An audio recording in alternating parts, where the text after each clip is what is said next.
Hoje vamos conversar com Dejair Batista de Paula sobre a simplicidade.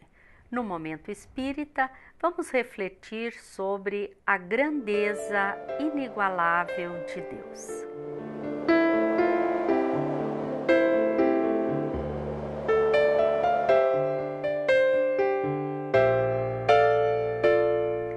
Em Mateus 5:8, encontramos a exaltação da simplicidade quando Jesus disse: Bem-aventurados os que têm puro o coração, porquanto verão a Deus.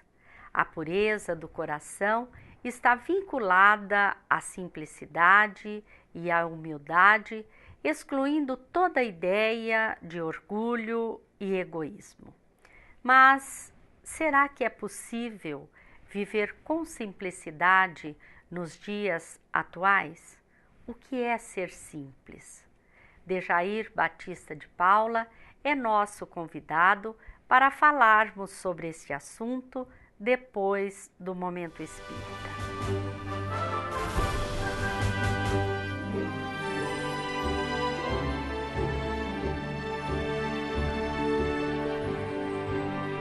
Não há quem visite as cataratas do Iguaçu e não se mostre extasiado ante a imponência do espetáculo das águas e das quedas. São 275 quedas d'água, com uma altura superior a 70 metros, ao longo de mais de 2 quilômetros do rio Iguaçu. O termo Iguaçu, na língua guarani, deriva de I, água, rio, e Guazu, ou Guaçu, grande. Isto quer dizer água grande ou rio de grandes águas. Ao lado da exuberância da paisagem, quer seja nos dias de cheia ou de escassez, a dança incessante das águas cantantes não cansa os olhos. Há sempre mais um detalhe a ser observado. As aves que fazem seus ninhos no interior da rocha, entrando e saindo pela cortina de água. As águas que descem barrentas na cheia, e despejando-se com força, levantam uma nuvem de impecável brancura. As gotas que se debatem ao final da queda, correndo lépidas, desejando vencer o leito do rio, brilhando aos beijos do sol como cristal líquido. Há os que olham e ficam quietos, há os que tiram fotos para mostrar para os amigos. Ninguém vai acreditar numa coisa tão incrível como esta queda d'água, dizem alguns, contemplando a garganta em forma de U invertido, com 150 metros de largura e 80 metros de altura. A famosa garganta do diabo. Alguns se deliciam, se encharcando com as nuvens de água formadas pelas quedas, e capturam um momento deixando-se fotografar. Outros ainda se deixam levar pela emoção da lenda da criação das cataratas. Uma lenda tupi-guarani, que fala que há muito tempo o rio Iguaçu corria livre, sem corredeiras e sem cataratas. Em suas margens viviam os índios caingangues, que reverenciavam o deus serpente, filho de Tupã. O cacique da tribo tinha uma filha formosa, chamada Naipi. Ela deveria ser consagrada ao culto da divindade, da grande serpente.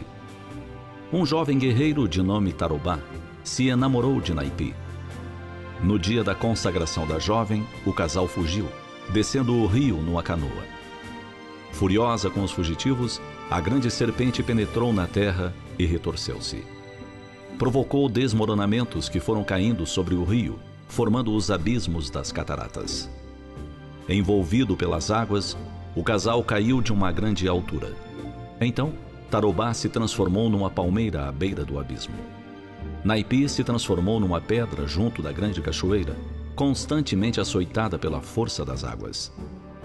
Vigiados pelo deus serpente, eles permanecem ali. Tarobá condenado a contemplar eternamente sua amada, sem a poder tocar. A lenda é apaixonante e envolvente. Os namorados a apreciam e se encantam, descobrindo a palmeira e a pedra.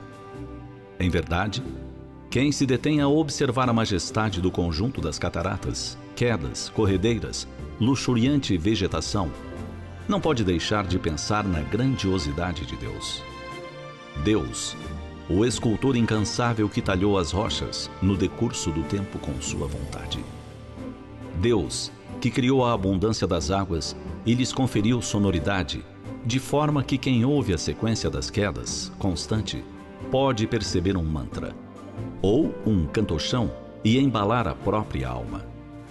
Enquanto ainda nem havíamos acordado como homens, senhores de nossa razão, Deus espalhava as sementes do seu amor, criando a mata diversificada de 1000 nuances diferentes. De verdes que se sucedem e se misturam, de folhas, flores, diversidades, onde as borboletas ensaiam bailados de intraduzível colorido. E pintor inigualável, continua até hoje alternando as cores nos arco-íris. Um aqui, outro acolá, indo de um lado a outro da enorme cratera, por onde se esvaem constantemente as águas no leito do rio.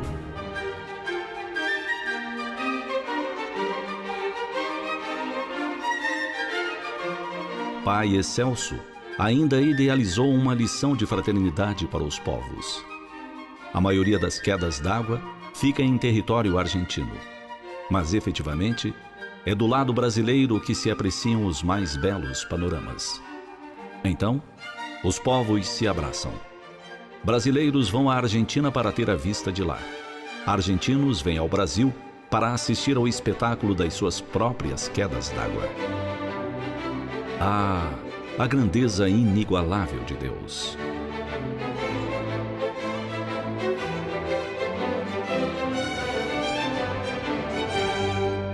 A grandeza inigualável de Deus é o título da mensagem que vimos. Ela faz parte do CD Momento Espírita, número 23, que é produzido pela Federação Espírita do Paraná. Está conosco Dejair Batista de Paula, que é palestrante espírita e participa da Associação Espírita de Maringá. Amém. Dejair, é uma alegria muito grande para nós tê-lo neste programa. Jesus exaltou a necessidade de sermos simples e puros de coração. Quando ouvimos que alguém é simples, o que nos vem à mente? Quando ouvimos que ciclano ou beltrano é simples, o que nos vem à mente, primeiro, é às vezes uma pessoa que usa roupas velhas, desbotadas, ou uma pessoa com barba por fazer, uma pessoa despreocupada com a vida, ou mesmo uma pessoa sem ambições. Ou, outras vezes, dependendo do contexto, nós pensamos que é uma pessoa com parcos recursos materiais, ou mesmo que é uma pessoa ignorante, ou mesmo uma pessoa que faz trabalhos medianos, medíocres, é uma pessoa simples. Mas nós precisamos refletir nesses conceitos, porque muitas vezes nós vemos pessoas que estão usando roupas, por exemplo, desbotadas, mais velhas. No entanto, são pessoas extremamente orgulhosas, prepotentes. E também muitas vezes vemos pessoas que usam roupas aparentemente luxuosas, mas que são pessoas extremamente simples.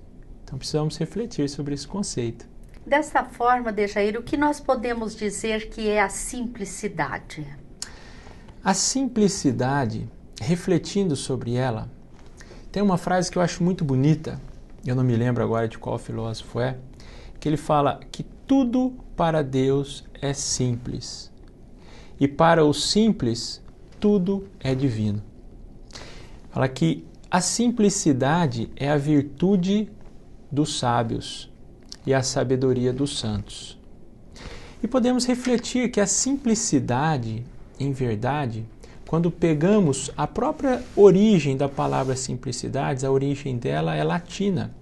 Vem da palavra simplex, que é a abreviatura das palavras sine plexus. Significa sem dobras, sem pregas, ou seja, sem duplicidade. É focado no essencial. E o que é essencial na vida, o que é mais importante para nós, é aquilo que não está nos excessos, no desequilíbrio. E nós podemos refletir, na visão espírita, que a simplicidade é o esquecimento de si, é o esquecimento do seu orgulho. E também nós podemos refletir um pouco mais que a simplicidade ela está nos pequenos prazeres, em pequenas coisas da nossa própria vida.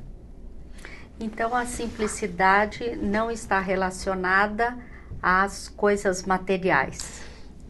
Nós podemos dizer que a simplicidade ela tem duas faces. A face material, relacionada às coisas materiais, e a face espiritual, voltada para as coisas do espírito.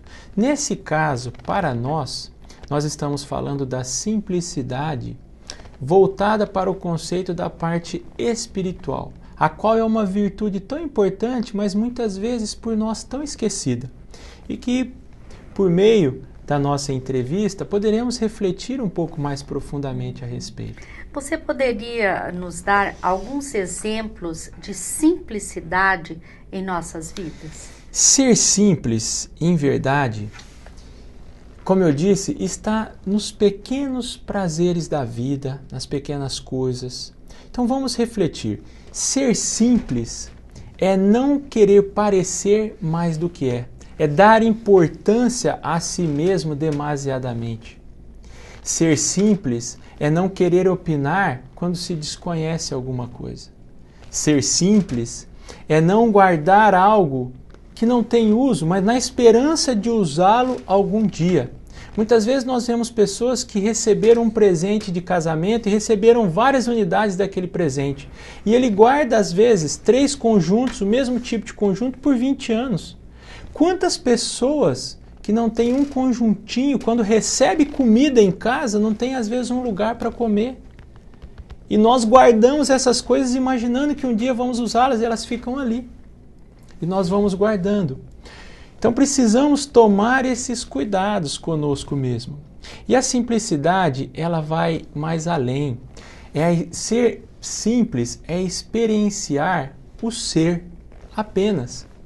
Ser simples, nós podemos dizer que é focar nas coisas essenciais da vida, naquilo que é importante para nós.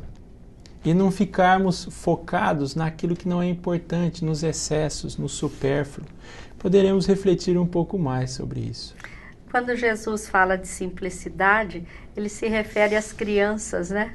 Interessante essa comparação de Jesus, porque a criança, na realidade, ela é simples, né? Nas suas ações, na sua maneira de agir.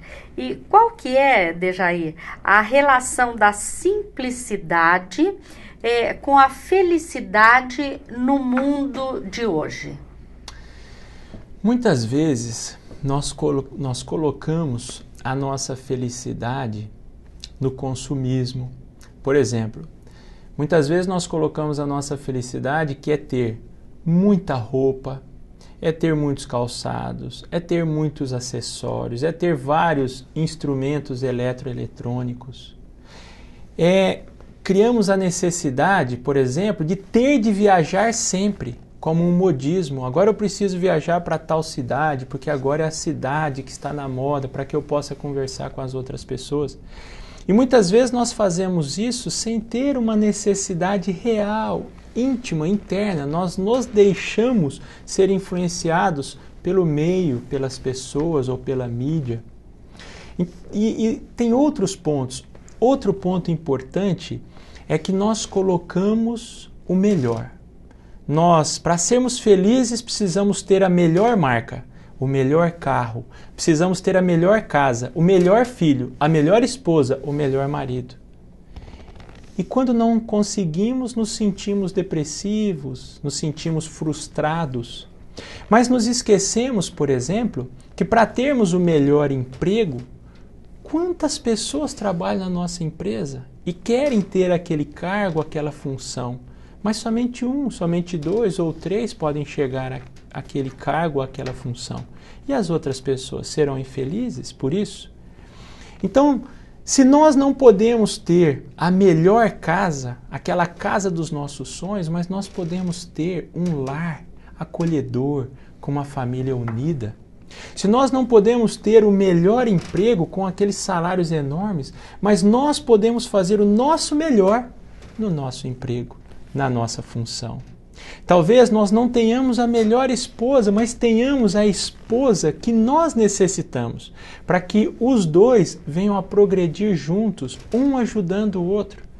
E se começarmos a focar no lado bom daquela pessoa, por exemplo, nós vamos ver que é o espírito certo para nós, para as nossas necessidades de progresso. Então, a simplicidade e a felicidade, ela está nesses pontos. Eu não estou dizendo que ter sucesso, eu não estou dizendo que o dinheiro é ruim, de forma alguma, eles são importantes na nossa vida.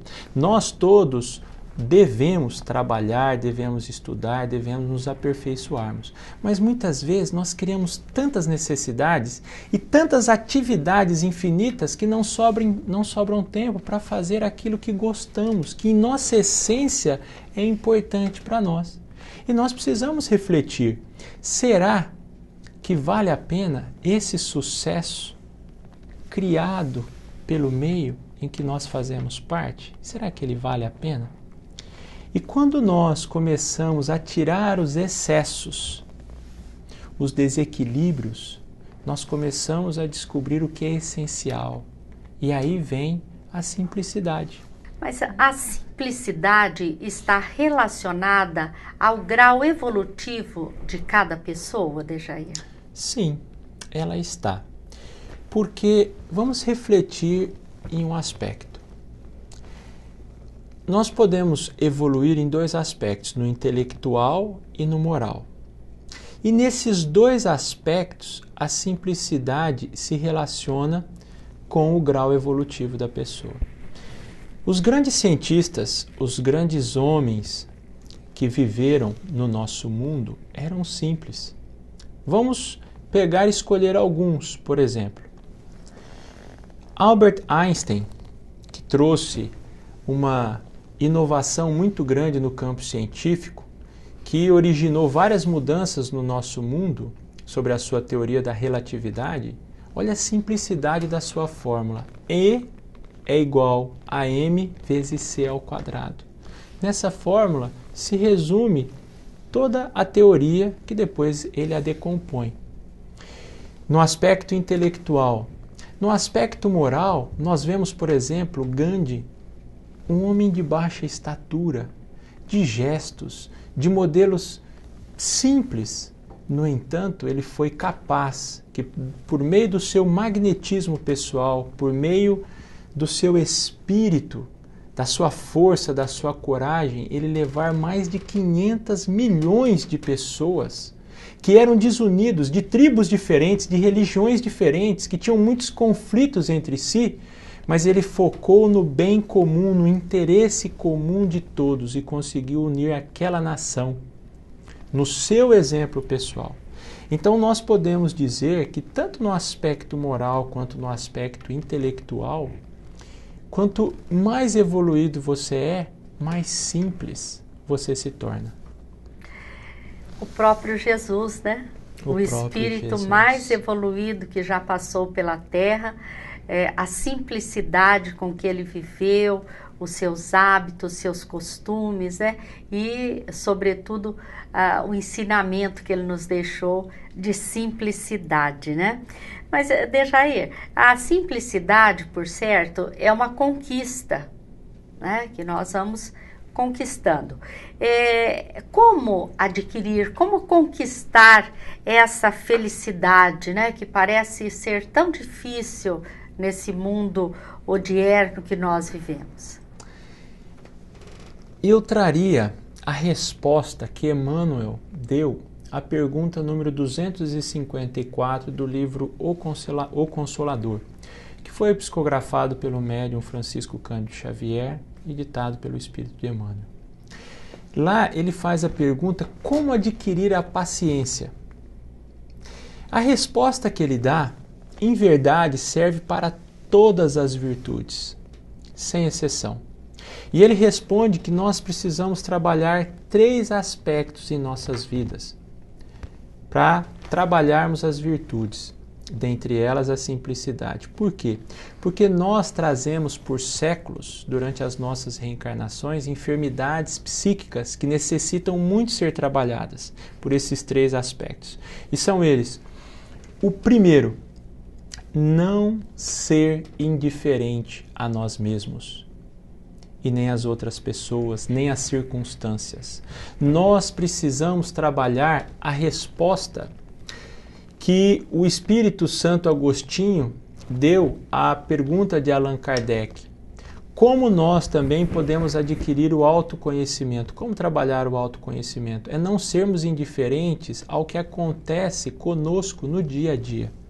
Então, refletirmos sobre o que ocorre conosco, na nossa interação com as outras pessoas, na nossa interação conosco mesmo e na nossa interação com Deus, com o divino. O segundo ponto que Emmanuel diz é que nós não devemos e não podemos colocar a responsabilidade dos nossos atos nas forças exteriores, ou seja, culpar as forças exteriores.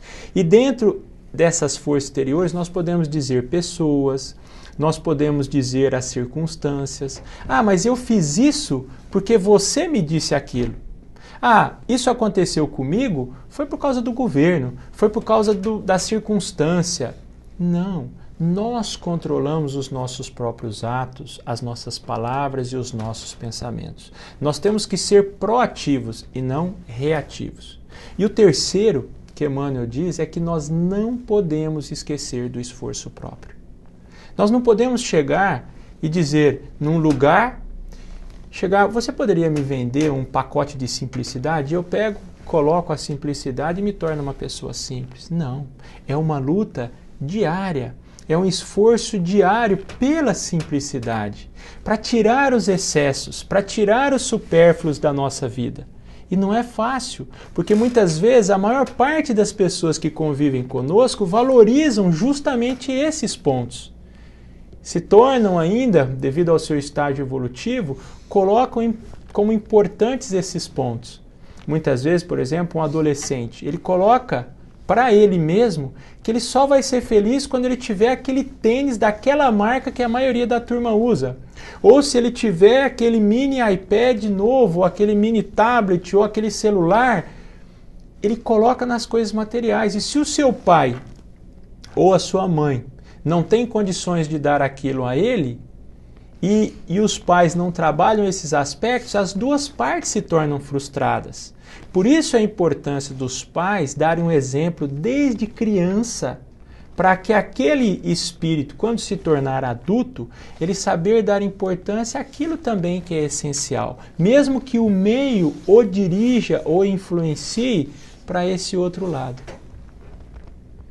Dejair, nós queremos agradecer a sua participação, queremos agradecer a todos os telespectadores que estiveram conosco, lembrando que poderão rever este programa no site www.amemmaringá.com.br e desejamos a todos muita paz.